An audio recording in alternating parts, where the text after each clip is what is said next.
Assalamualaikum warahmatullahi wabarakatuh. Perkenalkan, nama saya Dwi Puspita Ramadhania dari Teknologi Laboratorium Medis tingkat 2 Poltekkes Kemenkes Bengkulu.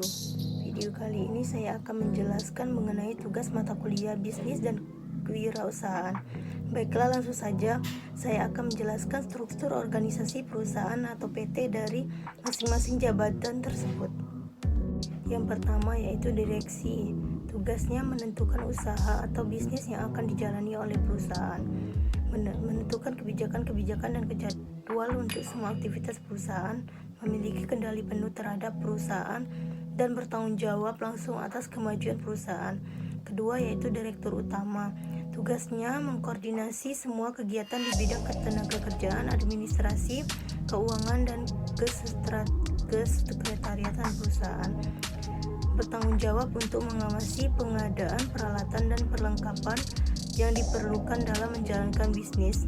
Bertanggung jawab untuk membuat rencana pengembangan dari sumber pendapat, membuat rencana belanja model perusahaan, pemimpin, dan bertanggung jawab untuk seluruh dewan atau komitmen eksekutif.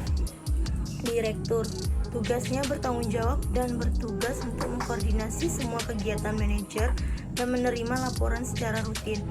Direktur memiliki wewenang untuk mengangkat, mengganti, atau berhenti karyawan dan stafnya. Seorang direktur juga bertanggung jawab untuk membuat ketentuan operasional jangka pendek untuk perusahaan. 4. Direktur keuangan.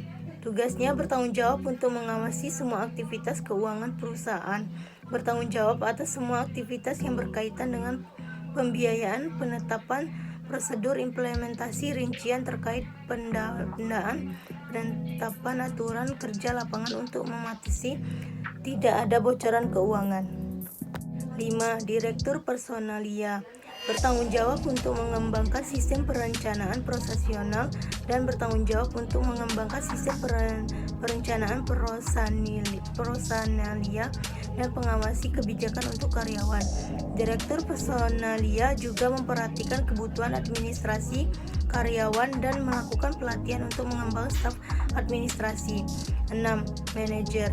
Tugasnya memberikan arahan dalam mengambil keputusan, kebijakan, pengawasan, dan lain-lain. Merancang organisasi dan desain kerja, memiliki, mengevaluasi, melatih, dan mengembang karyawan atau calon karyawan, mengolah dan mengendalikan sistem komunikasi, membuat strategi penghargaan. 7. Manajer personalia atau HR. Tugas mengatur organisasi, pengendalian unit-unit personalia, bertanggung jawab atas proses administrasi semua aktivitas personalia.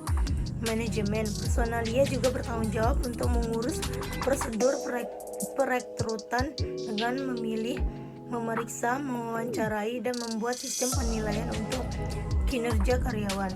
8. Manajer pemasaran.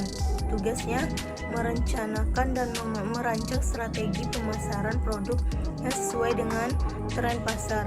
Manajer pemasaran juga melakukan riset pemasaran yang sejalan dengan perkembangan pasar, melakukan operasi informasi perusahaan yang efisien, dan melaporkan pekerjaannya kepada direktur secara berkala.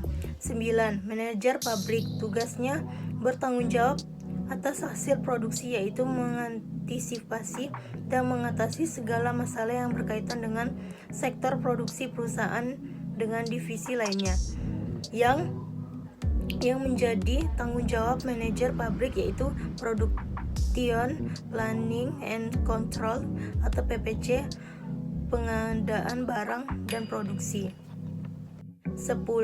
Administrasi dan gudang. Tugasnya melaksanakan pengumpulan data dan menghitung semua transaksi yang terjadi, mengatasi masalah yang terkait dengan outsourcing. Tugas kasir adalah membuat laporan pengeluaran harian dan pendapatan terhadap keuangan perusahaan. 11 yaitu divisi regional. Tugasnya melakukan prosedur dan kebijakan standar yang ditetapkan oleh perusahaan, beroperasi sebagai badan usaha, menguntungkan investor, dan meningkatkan nilai aset perusahaan. Baiklah, sekian penjelasan dari saya. Wassalamualaikum warahmatullahi wabarakatuh.